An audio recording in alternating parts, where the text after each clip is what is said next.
जय साईनाथ। कैसे हैं आप सभी? मैं आशा करता हूँ सभी बहुत ही अच्छे से होंगे। तो साईं भक्तों, मुझे आप लोगों के साथ एक बात शेयर करनी है, एक जानकारी मुझे देनी है। वो ये है कि काफी समय से जैसे मुझे जो है बाबा की ओर से जो है दिल में बात आ रही थी। बहुत समय से मेरे मन में एक बात उठ रही थी, और क्योंकि दिल में तो बाबा ही बसे हुए है ना, तो ये बात आ रही थी कि भाई उनका संदेश जो है मैं उनके भक्तों तक पहुंचाऊं। कि मन में बार बार करके ये बात बार बार करके, जैसे अचानक से ऐसे नींद खुल जाती है ना ब्रह्म मुहूर्त में, उस टाइम पे यही बात आ रही थी कि मेरा संदेश दो, मेरा संदेश दो। क्योंकि बाबा इंट्यूशन के माध्यम से बाबा जो है अपनी बात बताते हैं कि उनका संदेश पहुंचाऊं। क्योंकि हम भी संदेश पढ़ते हैं, संदेश पढ़कर वो हमारे लिए बिल्कुल सही बैठती है। ज्यादातर ऐसा होता है कि जो संदेश जो आते हैं बाबा की, जो मैसेज जो बाबा देते हैं ना, तो ज्यादातर सही बैठते हैं। तो ये चीज जो है ये बार बार मेरे पास सामने आ रहा था। तो इसको मैंने बाबा का आदेश जानकर, बाबा की इच्छा, बाबा की आज्ञा, बाबा का आदेश जानकर, क्योंकि उनके आशीर्वाद, उनकी इच्छा के बिना तो कोई कार्य हो ही नहीं सकता।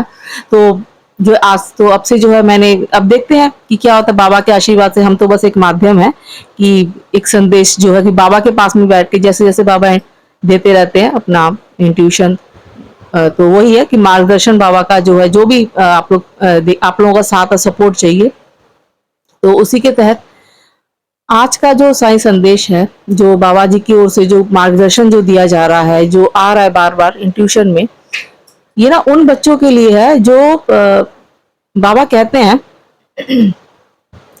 पहला संदेश जो है, जो बार बार जो मन में आ रहा है मेरे, बाबा बाबा की ओर से बाबा कहते हैं कि मेरे बच्चे, तुम खुद को अकेला क्यों समझते हो। बाबा कह रहे हैं मेरे बच्चे, तुम खुद को इतना अकेला क्यों महसूस कर रहे हो। तुम्हें ऐसा क्यों लगता है कि आजकल मैं तुम्हारी बात नहीं सुनता, तुम मेरी पूजा कर रहे हो और मैं तुम्हारी बात पे ध्यान नहीं दे रहा हूँ, मैं तुम्हारी पूजा को स्वीकार कर रहा हूँ कि नहीं, और तुम खुद को बहुत अकेला महसूस कर रहे हो आजकल। लेकिन तुम ये क्यों सोचते हो, तुम खुद को अकेला क्यों महसूस कर रहे हो। मैं तुम्हारा बाबा हमेशा तुम्हारे साथ हूँ, हर पल तुम्हारे साथ हूँ।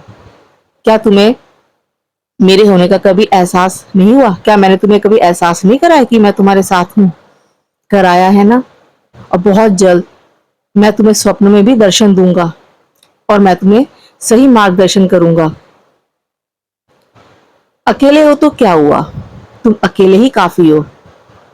तुम अकेले बहुत हो, तुम्हारे अंदर बहुत सारी क्षमताएं हैं। तुम खुद को दूसरों से कम क्यों समझते हो। तुम ये क्यों सोचते हो कि तुम कोई कार्य नहीं कर सकते, तुमसे कार्य नहीं हो पाएगा, तुम कर भी पाओगे कि नहीं। तुम्हारे अंदर अगर किसी बात की कमी है तो वो आत्मविश्वास की। तुम्हें खुद को स्वयं पे भरोसा करना होगा। मेहनत और लगन की कमी नहीं तुम्हें, तुम मेहनती बहुत हो, पूरे ईमानदार हो, सच्ची लगन है तुम्हारे अंदर। बस तुम खुद पे भरोसा नहीं कर पाते। और इसीलिए आज मैं तुमसे कहने आया हूं कि जो काम, जो नया काम तुम करने के लिए विचार कर रहे हो ना इतने समय से, वो तुम शुरू कर दो। ये मत देखो किसने तुम्हारा साथ दिया नहीं दिया। मैं तुम्हारा बाबा, मैं तुम्हारे साथ हूँ। और अगर कहीं पे कोई अड़चन आती है तो तुम नया सीखो, सीखते रहो, मेहनत करो। ठीक है, आज जिन कामयाब लोगों को तुम देख रहे हो, वो भी तो अपनी मेहनत से ही आज इस मुकाम पर पहुंचे हैं ना।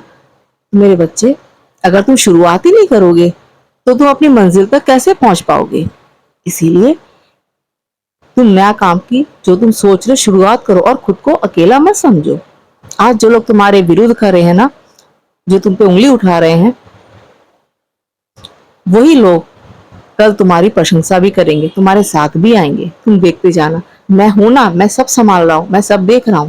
तुम बस मेरा नाम लो और मेरी उदी का सेवन रोज किया करो, जल में डाल के, और उदी का टीका लगाया करो अपने माथे पे। मेरा नाम लो और कार्य शुरू कर दो। तुम मेरे बहुत ही प्यारे बच्चे हो, मेरा बहुत आशीर्वाद है तुम्हारे ऊपर। ठीक है, खूब खुश रहो, मुस्कुराते रहो।